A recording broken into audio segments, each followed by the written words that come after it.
combination of electric pulses and a magnetic force. And the electric field here magnetizes the nail, which picks up the paper clips. Louder. Okay. That. And I'm studying electromagnetic waves. And what? Sorry. Can you change the slide? Yep. What happened? Oh wait, I need to write down the circuit. Ever wonder where radio and TV waves come from? How does it get to your TV? What about X-rays to see your bones? We'll have to take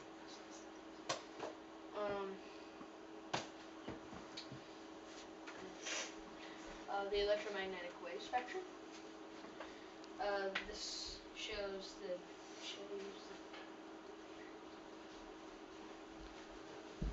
Why don't you push the bench out of the way too, so that you can also talk to Grandma? this. Yeah.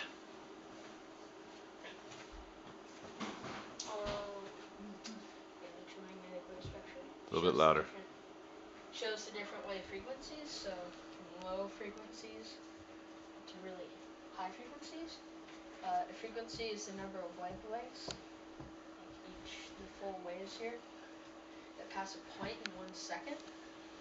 And it's not like it's any given point, like it doesn't have to be specific. And radio and TV waves are really low down here, and then as you get higher and higher,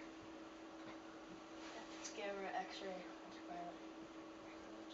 Invisible light is right in between infrared and ultraviolet. Can you change the slide? Yes. You need to talk louder.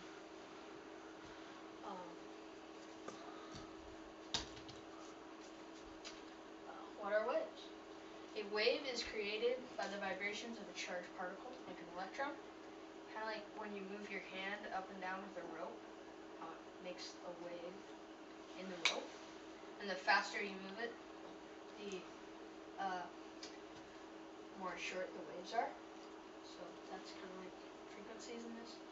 And each vibration is 1 wavelength.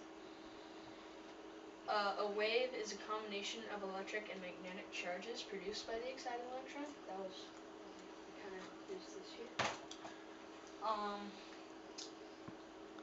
The faster the movement of the electron, the higher the frequency. And all waves travel at the speed of light. So, speed of light is kind of really all waves.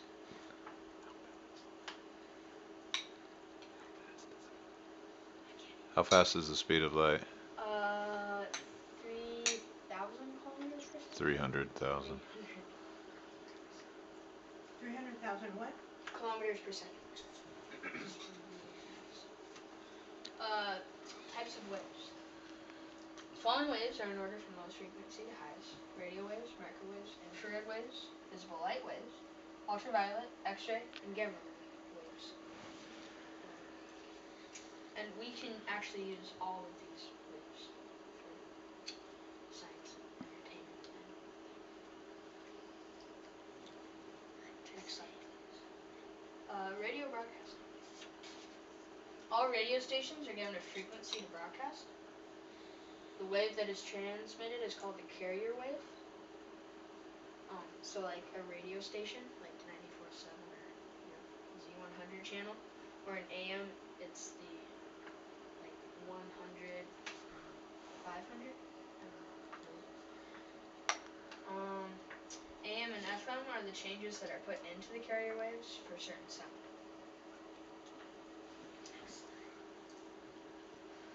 AM radio. AM radio means amplitude modulation, or changes in the height in the wave. So this shows here the height changes. And AM radio is normally less quality than FM. You can change this slide. FM radio. FM means frequency modulation, which is the changing in a frequency of a wave. So here it kind of combines the signal with it and the carrier, and then it changes in the frequency here. It's usually clear sound, better quality. That's why FM is more popular. Telephones. A wireless home phone uses microwaves to send sound signals to a base, which then sends the signals through a wire. So this is the base right here, and that's just like a phone. And you can use it up to like half a kilometer away, maybe farther. But it's kind of cool. A corded or wired home phone sends the sound signals directly through a wire, so it just goes down this and into the phone line. Cellular phones. Cell phones send sound signals with microwaves. The waves are sent to a base station, which then sends the signals to the receiving phones. So, and then these are like the base stations, and sometimes they'll go up to satellites if they need to go really far around the Earth. And sometimes these towers are made to look like trees and statues and things just to disguise them. Next slide. Earthbound waves. Some waves that travel to Earth from space are harmful to the plants and animals.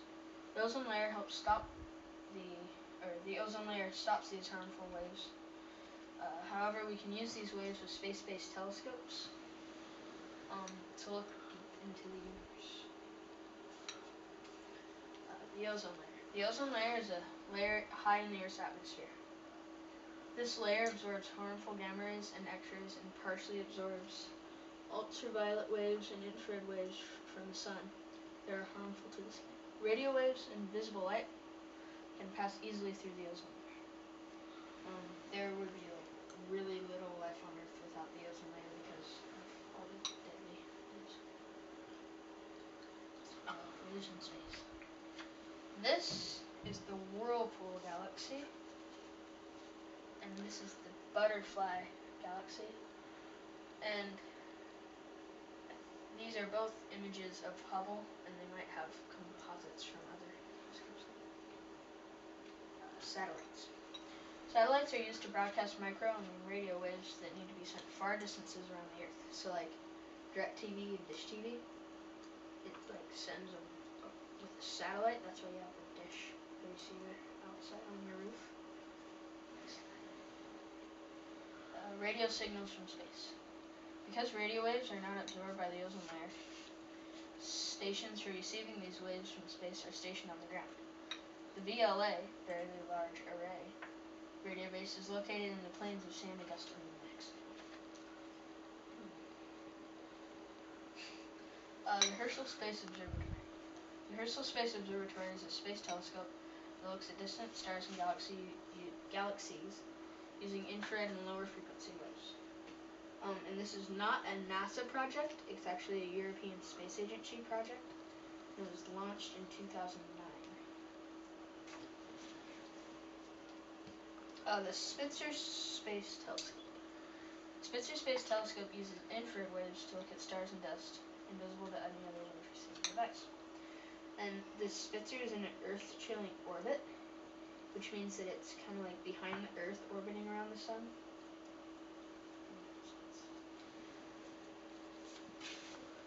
The Hubble Space Telescope. The Hubble is a visible light telescope orbiting around the Earth. It can see into very deep space and has very clear images because the light is not blurred by the atmosphere.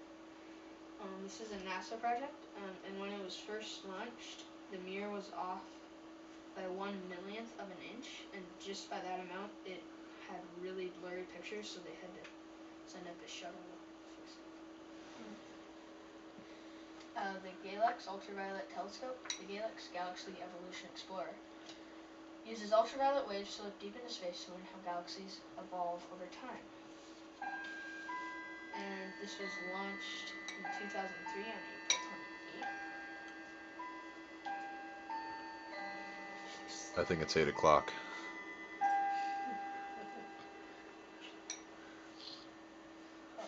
The Chandra. I can never say that.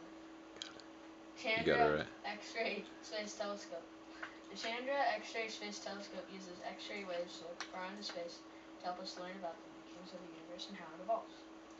It was launched in July 23rd, 1999, and it orbits 1/3 of the way to the moon, and it's like 200 times higher than the Hubble.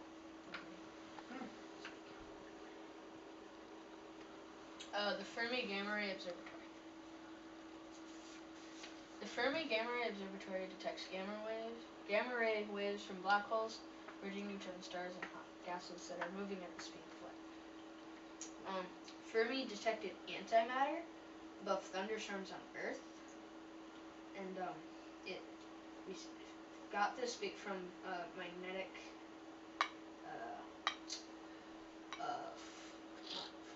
force lines around the Earth, and Fermi was on one of these lines, and then the gamma ray waves hit the detectors, and then it detected antimatter. On Earth? Can you explain that to me one more time? Thunderstorms, I don't really know, but antimatter in the gamma rays, I think, come up and then it hit the sensors on there, and then it detected the antimatter inside the gamma ray. Let's get images. It's kind of got messed up. This is the Cat's Eye Nebula, and it's a composite of Hubble and Chandra. The blue is X-ray waves, and then the rest is visible. What's a nebula? The rest is what? Visible from Hubble. Oh, visible. And is that because so you've got two different telescopes taking pictures, and one of them does visible light, and the other one does X-ray.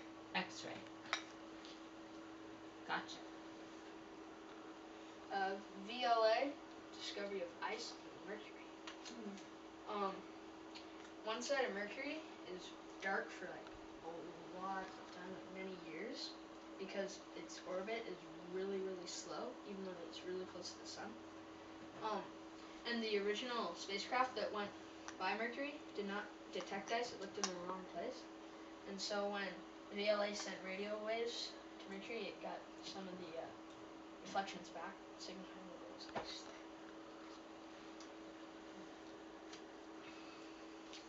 Herschel, water around a star. They were really surprised to find this superheated, like, water vapor just sitting around the star, because they didn't think that there would be that much water.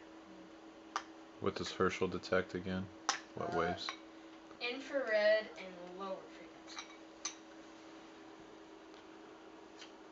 Spitzer, North American Nebula. It's an infrared picture. They had a lot of different composites on this one, so it's really hard to find. And what do you mean by composite?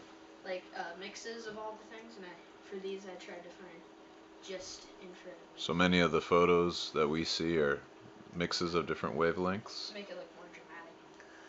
So, and to get the composite, how do they do that? Probably computers. So, are they taking images from different telescopes? And then just morphing them together. So all the telescopes that he showed you before this. Okay. What's a nebula? Nebula is where stars are formed. Oh, okay. Yeah, I was going to say. Gas and dust. I guess Whatnot. forming stars. It's a star nursery.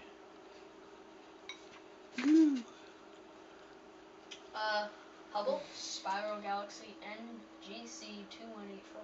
So this is all visible light. So it's really, really pretty dramatic here, even without any composite. Chaos. It's a mirror shooting star. Oh, here it is.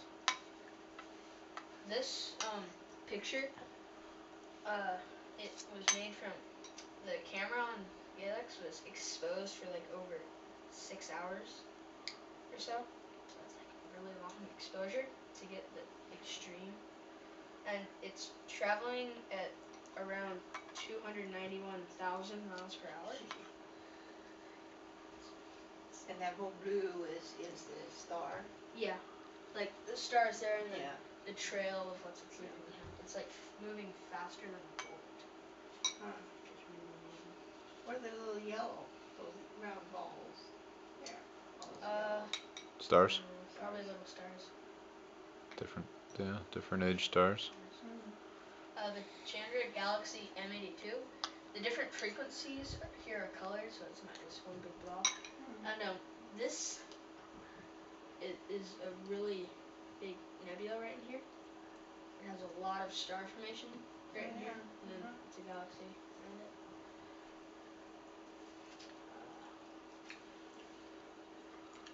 And then this is the Fermi Galaxy NGC 1275.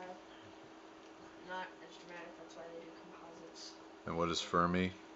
Gamma ray. Gamma So ray. there's a lot of gamma ray radiation coming from inside the galaxy. Probably a star right there. And gamma ray is highly toxic, is that right? And that's that what the ozone layer protects us from? That's why they worry about the ozone layer getting so thin in Yeah. places. That's it. No, you had a conclusion. Remember? We don't just say, I hope you like my show. Can't remember where I put it. Why don't you pick up the radio? We were making this radio here. Took quite a while. We had to wind all this coil on it, but Why don't you show Grandma up closer? really doesn't take much to make a radio. So these Oh, different the wires. these different loops here will receive different stations.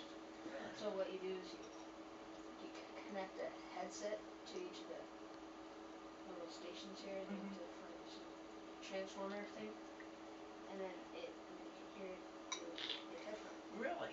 You can like use a home phone thing. It's really interesting. Cool. Can you show the camera up close? So what kind of power do you need?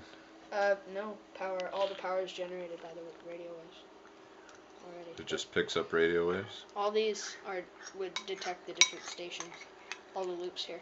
Then you would just connect the headset to each station. So why haven't you completed it yet? Because we only had a 2-wire phone instead of a 4-wire. And what else do we need? Germanium diode. A germanium diode. So if you have one out there, please let us know. Well, I think Logan, that was really interesting. I'm sure I understood it all. bravo.